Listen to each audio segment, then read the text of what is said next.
Was that all you're going to do, like your pipe? Sit down, lad. It won't make any difference, Dad. It's a simple issue. I love Marion, and she's 11 years older than I am, and nothing you can say can change that. Aye, I know. And there's something else I know, too. What I say can make things better, or they could make it worse. That's why I'm wasting a bit of time lighting my pipe. Because I'll tell you this, Ken. If there's one thing you and I are darn good at, it's saying the wrong thing to each other, lad. So sit down. I thought you'd blow your top. Nay, why should I? I know nothing about this girl, apart from her name and how old she is. Oh, she's a librarian down at university. And I wasn't asking. Look, Ken, all I want to make sure of is just one thing. That you and her are best for each other. I think we are. Well, until you start thinking different, there's now more to be said, is there? I'd like to tell you about her. Right, well, look, before you do, I wasn't quite telling the truth just now when I said that the only thing I knew about her was her name and her age. As a matter of fact, I've had quite a good description of her and all. From Mr. Roberts? Well, it wasn't just him that saw you, then. No, we were in this cafe, and Marion saw him looking at us as you were at the cash desk. She told me, and I caught a glimpse of him as he went out the door. I didn't tell her it was a chap from your place, not them. Well, why not? Well, you know how it is. Well, you mean she doesn't like folk like to see you out together? Oh, no, it's not that, but, well, it was a bit embarrassing. He was staring at us. Aye, no. Does Mum know? Nay, lad, I haven't told her. As a matter of fact, I was waiting for you to tell us all about it. Well, I couldn't take you long, you know. I'm sorry. If I'd known you were going to take it like this, I'd have told you sooner. You know, lad, there's now worse than anticipating trouble that isn't going to come. You have your little say, and you think you know what the answer's going to be, and you don't allow them to open their mouth. And before you know where you are, you've said something you're sorry for, and then there's a flaming row on. That's the way wars start, you know. I'll have you walking from Aldermaston yet. Hey, don't you bring that up, lad. Okay. Ken? What? Look, before I start, there's just one thing I'd like to get straight. You know, no matter how hard I try, I always seem as if I'm lecturing to you. No. Oh, yes, I do. So think on, lad, I'm not. All right. Well, what I want to say to you is that, you know, one of the advantages of having a few years at the back of you is that you begin to realise that things just don't happen to you. I mean, take yourself, for instance. You're friendly with Marion. It's more than that, Dad. Aye, well, look, hear me out. All I'm trying to say is that you think you're the only person in the world this has ever happened to. Well, I was 24 when I went through that lot. When you what? Aye, and it's no good you looking at me like that. Mind you, there was not quite as much difference between our ages, mind, but still, there was 7 years, wasn't it? Oh, you're kidding. Ah, my heck, like I'm telling you. She used to work at the tobacconist round the corner, just from the GPO. I took her out for close on 12 months. Are you making it up? There you go, you see. You young'uns. You must be the ones always out of step, mustn't you? Nay, lad, I'm blowed if I'm making it up. Well, I couldn't tell my father, you see. Your granddad had been dead for a couple of years. But I told my mother and I took Gladys home. And do you know they got a knocker house on fire? Nay, I wasn't making it up. You see, Ken, you see what I'm getting at, don't you? It's not the end of the world for you, then. No, I never thought it was, but... But what? Well, I never thought it would work out like this, only somehow I just can't get round to telling Mum about it. Ah, well, don't you let that worry you. As soon as she comes home from her grand, I'll have a word with her. And don't let it worry you, lad, in the meantime. I won't. And, thanks for telling me about it, you know. It'll work out all right. Ah, sure it will. Oh, and there's just one thing you've got to remember. And don't take this the wrong way. What's that? I didn't marry Gladys. I married your mother.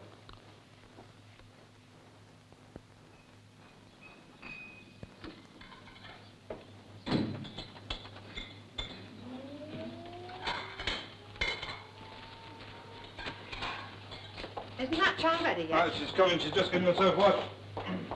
Lucille, it's 20 to 9. I'm coming. What's she doing up there? I told you she's getting washed. But I sent her up quarter of an hour ago. Oh, well, you know what kids are. I'm beginning to wonder. I've never met such a daydreamer as that child of yours. I went up yesterday, and there she was with her hands in cold water up to her elbows, just standing there. Ah, well, kids are like that. How would you know she's the only one you've got? If she was mine, I'd start getting worried about her. I don't mind telling you. She'll have to book her ideas up. She can't go through life like that. Oh, they go through phases, kids do. Lucille, you better hurry up. You'll be late. You've got plenty of time, anyway. She can waste plenty, too. Have my friends been yet? No, not yet. Come over here. Let me have a look at you. Oh, are my sandwiches ready? They're in the scullery. They're all wrapping up. Right. Did you say you'd washed yourself? Of course I have. I don't want that sort of an answer. Have you washed yourself, yes or no? Yes. Then what do you think this is? This hasn't been Hey, touched. child. What's up then? This child of yours, just look at this. Where? Where? Go on, get your coat off. Straight upstairs. Wash yourself properly. You're not leaving this house like that. I've washed myself proper. Who's your Aunt Alice tells you? Lily! Get that coat off and get upstairs and don't behave like that again. I didn't put any mustard on your hand. Sometimes you want it and sometimes you don't. Oh, it doesn't matter.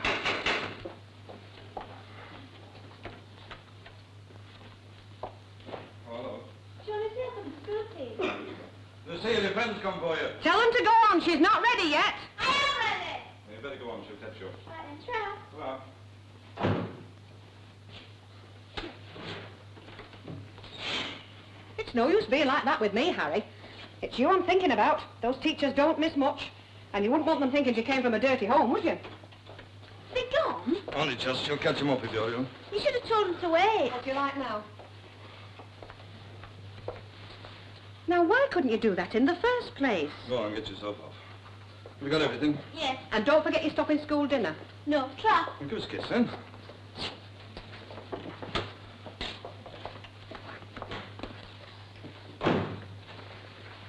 So you're going out this morning then? Yes, I've been meaning to tell you.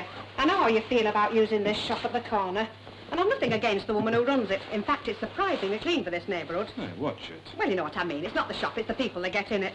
You hear a lot about neighbourhoods like this and how friendly everyone is. But if you ask me, it's all a lot of tommy rot.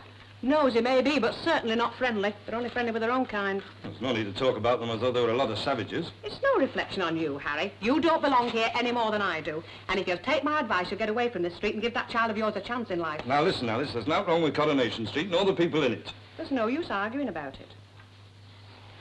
Yeah, dead right there isn't. Oh, well, all this started with you saying where you were going this morning. Yes, well, I was coming to that. I thought I'd do my shopping in town today. It'll give me a chance to get out for a bit. That's why I gave Lucille a dinner money and told her to stop at school. Oh, give me the money It's then. all right, I'm not to a shilling. Right, well, I'll get off. Hey, don't forget your sandwiches. All right. Harry? Yeah? Oh, never mind, you'll be late for work. Have you got last night's paper? All right, it's underneath the cushion. All right, I'll find it. Right, well, I'll see you then. Ta-ra. Sure.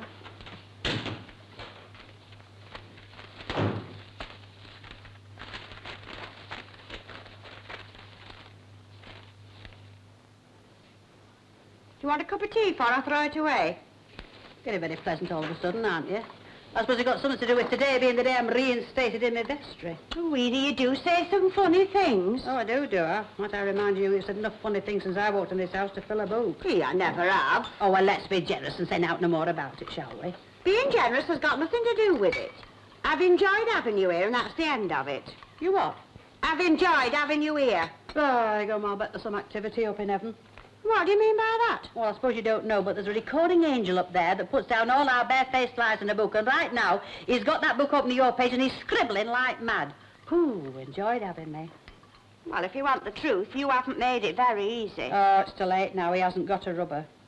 What are you looking at me like that for? Well, you haven't made it easy. It's no use you looking at me like that, either. Oh, gum, you weren't looking at. Who was it that introduced culture into this house in the first place? Who was it that embellished, and that's the only word, embellished this room with her furniture? Well, I wasn't And saying... who was it that introduced cultural into this house for the first time since the year dot? Go on, answer me that. Well, I wasn't saying Oh, well, anything. that's something to be thankful for. You've said enough. Now, just let's imagine for 1 minute that it had been you that had been stricken down. Do you know what I would have done? I'd have taken you to my bosom. I would have ministered to your every need. Still, it's a well-known fact that some folks as go through life giving now. Hey, now, Oh, Ena. the way I've sat here hour after hour, frightened about to my mouth for fear of giving offence. Still, I said, it's not for me to tell her how to run her own home. It's not for me to tell her what to do. See who that is, will you?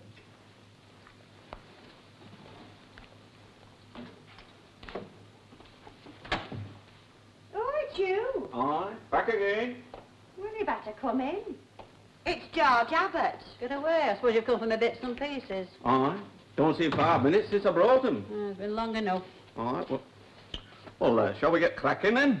You better take your instructions from Mrs. Longhurst. It's her house. Ena, I don't know what you want. Oh, you surprise me. I'll just sit here minding my own business. I don't want to be no trouble to nobody.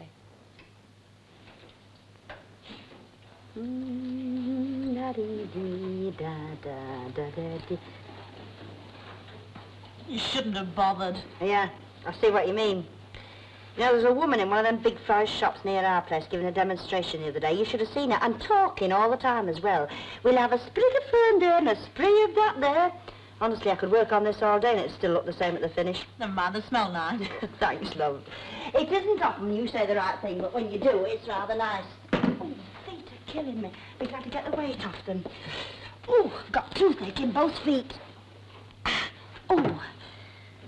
Well, I'll be glad when these things go out of fashion. Well, don't you like them? Well, I think they're dead smart. Much better than those flat things that I've got to wear. Yeah, well, you want to try hobbling round the better dress department and Well, you haven't done much of that these days. Oh, no. Oh, I didn't tell you, I had a right row with Madame Dumbarton the other day. Well, it's not my fault. I didn't ask you to stay off and look after me. Don't be so daft. I enjoy having a row with her every now and again. You should have heard her. Oh, she says, Mrs. Tanner, don't think I don't appreciate your position, Mrs. Tanner, but how would it be if all my sales ladies took a day off to look after a sick relative? She says, look at me, for instance. I have a daughter in Australia. How would it be if I hopped over there to look after her? And I said, smashing, and she heard me. And then, she didn't say that, though. You know, she just gave me one of them supervisor smiles and sailed off and started into Dorothy Greenhouse. You know, them sort of people make me blazing mad. Absolutely makes me sick. She knew she wouldn't get any back answers from me, so she goes to Dorothy Greenhouse and picks on her, poor thing. She doesn't get any answers at all from her. And Dorothy lets her put up with it. Oh, well, you know what she is. She's a proper soft ape, Dorothy. Some of the girls think that she's crawling, but she's not. She just can't help it, you know. Hello. Hello, here's your brother. Yeah, I know. Have you wiped your feet? Of course they haven't. I don't know what you're so worried about. You've still got bare boards in that lobby. Bare boards, he says, and I've got blisters as big as 5-shilling pieces on my knees through scrubbing that lot. Well, what is it this time? Where's my clean shirt? Can I borrow your nail file? Have you got a cigarette? You've got me weighed up, haven't you? Well, I like to think I have. After all, you know, we've been together now for 40 years, only it seems longer. Aye, it does, doesn't it? Well, that's what I just said. What have you got there? What? That thing stuck in front of you. I've seen the rest of you before. Oh, this. Well, go on, you tell me. It's a shelf. Correct. And what are these? It's, what's it? You know, thing. Brackets. Yeah, well, that's what I meant. Correct. Again, give it a big hand. Do you want to stick there or go on for 8 quid? Oh, I think we'll go on, shall we? Right. And what am I going to do with it? Well, knowing you, Hey. Well, knowing you, I'd say you were going to fix it up somewhere and go to sleep on it, and I'd say that even if it was a clothesline. As bad as ever. Bad as ever is the only lad I know that can go to sleep standing up. Ha ha. Well, it so happens I was thinking of putting it up in our Linda's bedroom for books and stuff. You know what? You heard? Unless you've got any objections. Well, now I've heard everything. The lot? What do you think that is? You don't suppose a work about like that belongs to this house, do you? Oh, I was forgetting. Well, don't. And you watch that sofa, one that legs was rubbing against wheels, aren't we, you? Oh, watch it. Well, come on, Martha, we'll get on then. You stay where you are and give me a chance to get there first. Will Mr. Swindley and Miss Nugent be there to welcome you back to vestry? I very much hope so. Oh, do you want me to go with you? No, thank you. Don't want any help. Meeting them two again's going to be very enjoyable. Very enjoyable.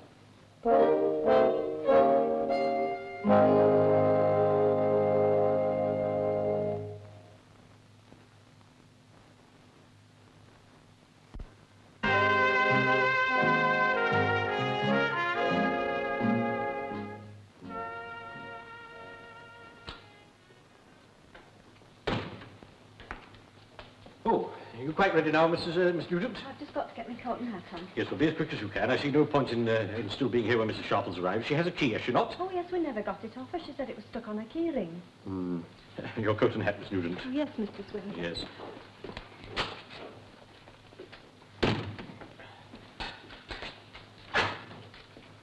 Oh, you're here, are you? Yes, indeed, Mrs. Sharples. Oh, don't make it sound like a reception committee. I'm very surprised to see you. Well, I fail to see why. Surely it's only polite for somebody to be here to welcome you back. That's why I'm surprised. I suppose it's something to do with it being 10 minutes to 11. I said I wouldn't be here till 11 o'clock. You look about ready for after me. I'm afraid you have a suspicious nature, Mrs. Sharples. Yes, I'm not denied. I need one when I mix the sort of folks I mix with. I hope you're not including me in that category. I wouldn't dream of leaving you out of anything, Mr. Swindley. I had hoped that the resumption of our acquaintance would have been marked by a certain amount of goodwill on both sides.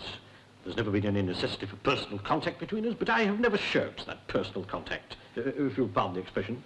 It has never been my wish to erect a barrier between us. You could put up barbed wire for all I care. If you'll allow me to finish, Mrs. Sharples, I was about to say that was the reason I was here today, to tell you this. I'm ready, Mr. Swindley. Oh. Oh, she said. What's she ready for? Now, Mrs. Sharples... Don't you now, Mrs. Sharples, me? You were ready to up it, weren't you? Mrs. Sharples... I'm not asking you, I'm asking her. You were ready to up it before I come, weren't you? Oh, it's as plain as a fact. Stuff is written all over her face. Of course, she's not as good at fibbing as you, Alan, as Swindley. She hasn't had as much practice. If you will allow me... I'll allow you to do now, but to stay where you are. If I'm going to take this mission over, I have a right to inspect the place in the presence of her who's been here before me. Heaven knows what fixtures you've pinched. Oh, but... You find it quite clean. There are standards of cleanliness. What's clean to some folks is mucky to others. What is this? You'll be pleased to know that the committee has approved the purchase of new cleaning materials. You'll find the remainder of the hall. Oh, I will I? Any more improvements? Well, now, let me see. Yes, the boiler's been repaired. The boiler's what? It's been repaired. It's needed attention for some time, and I'm sure you'll be very glad to know that it's now in full working order. By goodness, if you live long enough, you hear more. Yes, well, perhaps that's so, Mrs. Sharples, but... But you don't know what I'm driving at, do you? Like heckers like. You know as well as I do that I've been complaining about that boiler for donkey's years. Soon, Mrs. Sharples. Too expensive, Mrs. Sharples. Can't get the work, Mrs. Sharples. That's what I got, but when that walks in, it's done. Miss And when it comes to Nugent. brush lights and such like, I have to go down on my bended knees before I can get so much of a bar of soap out of it, but not her. You two having an affair? Mrs. Sharples, you've gone too far. Oh, but I hope I'm the only one. You'll kindly apologize at once. I'm waiting, Mrs. Sharples. I'm sorry. I should have realised that neither of you are capable of such a thing. Thank you. The fact that the repairs to the boiler and the purchase of new equipment happened to coincide with Miss Nugent's appointment as caretaker here was mere coincidence. Mere coincidence. Well, you can hardly say they were for my benefit. It may surprise you to know that I can say that. Your dismissal was never intended to be anything but temporary. That's somewhat new. Nevertheless, it happens to be true. Granted, the letter from your neighbours might have had some little effect, but the committee was always faced with the possibility of your early recall. They merely wish to teach you a lesson. I see. And I sincerely hope that you've learned something from it. Oh, I have. I have. Good. Miss Nugent, I think it's time we were leaving. Yes, Mr. Swindley. Just a minute, Mr. Swindley. Me being an old woman and getting a bit past it, like, I hadn't realised that all these goings and comings was planned, like. Never too late to learn a lesson, Mrs. Sharples? No. So I'd like you to thank your committee for teaching me a thing or two, and perhaps you'll give them that to be looking after at the same time, will you? And what might this be? It's the bill for removing me there and back.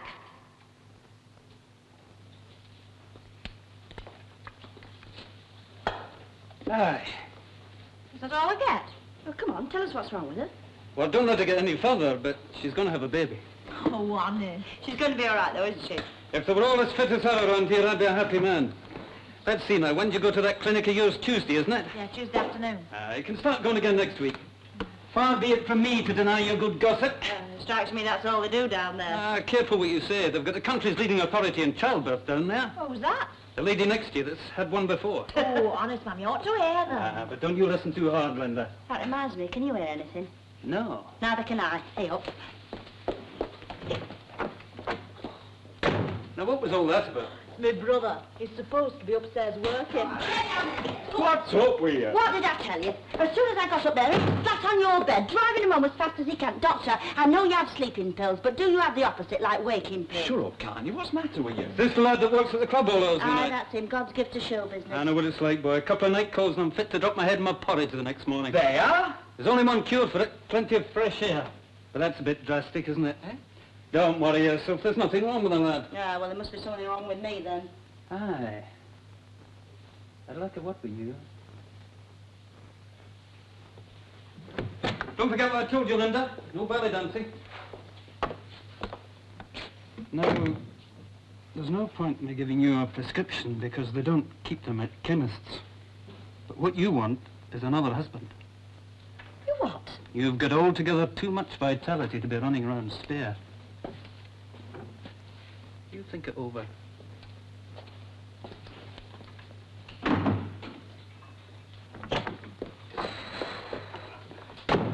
Well, you like that, did you? What you said? That was like you were whispering. Ah, well, it's perhaps just as well. And you, will you try and get rid of your sleeping sickness? He said there were no wrong with me. Ah, well, he doesn't live with you. No, he doesn't have to live with you either. 3 o'clock in the morning I get in, 3 o'clock, and at 7 she's singing her head off. 4 hours sleep, that's all I get. And if I put my head down for 5 minutes, I get the round of the houses. Go on, deny it, go on.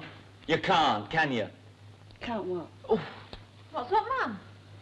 Nothing, I'm just trying to think what he was getting at.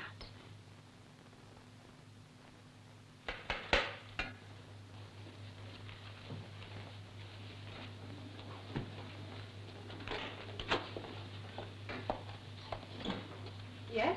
Is Mr. Hewitt at home? No, I'm afraid he isn't. Is there anything I can do for you? No, it was just a message. Oh, well, you'd better come in. Oh, thank you. He's on late shift. I'm not expecting him back yet. I wasn't sure. Well, what can I do for you then? Well, would you just tell him that there's a meeting tonight at the picnic committee at 9 o'clock? Of course, you're the young lady from the public house, aren't you? Yes, that's right. Miss Riley, isn't it? Yes, it is. Oh, how do you do? I'm Mrs. Burgess, Harry's sister. How do you do? Harry, Mr. Hewitt has spoken of you. Yes, I suppose he has. Well, won't you sit down for a minute? Oh, no, I'd better not. Oh, go on, just for a minute. All right. To tell you the truth, I haven't spoken to a soul all day. Not since Harry left this morning, anyway. Oh, I see. But I mustn't stay very long, because Mr. Walker will be opening up soon. Oh. Whereabouts do you come from? Dublin? I thought so. I had a holiday there once. Yes, it's a beautiful city. A bit different from round here. Oh, I wouldn't say that. The people around here are very nice, and after all, that's all that matters. Really? I'd have said just the opposite myself.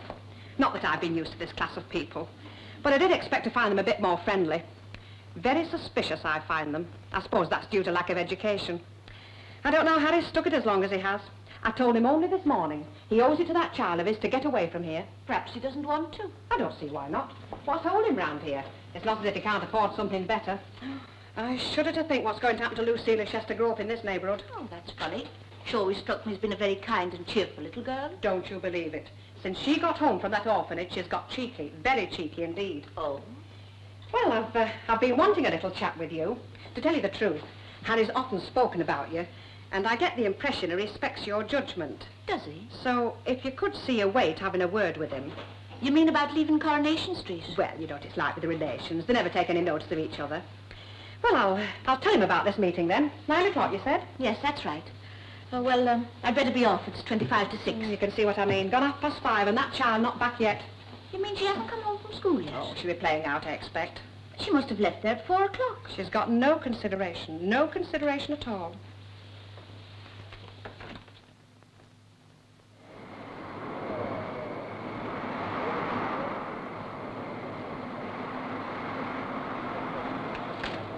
Well, I don't know how to do it. I don't. 3 seats ripped to ribbons and that stuffing all over the floor. Have you seen that number 109? No, I didn't see it. They're coming this morning, I don't know. The 2 windows smashed and all the paintwork chipped. And you know those new leather cloth seats which have been upstairs? They're all gone. They've all been ripped to pieces, right down to the bare wood. I wish I could catch with them, I'll tell you. I'd teach them a thing or two. Aye, so do I. Good idea wouldn't do any of them any You're harm. right. I could teach them more in 5 minutes than them psychiatrist doctor blokes teach them in 5 years. Aye, what route did you say it was? 43A. Hang on. Hello. Yes, workshops. Yes, it's here. Just hang on a bit. It's for you, Anne. Hello? Oh. She what? It's 7:15. No, just go and wait for me, will you? Be with you in about 10 minutes. Yeah. No, do nothing. Just go straight down and wait. Right, be with you. Do me a favour, will you, Henry? Ring up the office and tell them I'm sloping off early tonight. Aye, all right then. Something up. There's a kid of mine not got home from school yet. Not got home yet? No, she's been gone 3 hours. See you. So.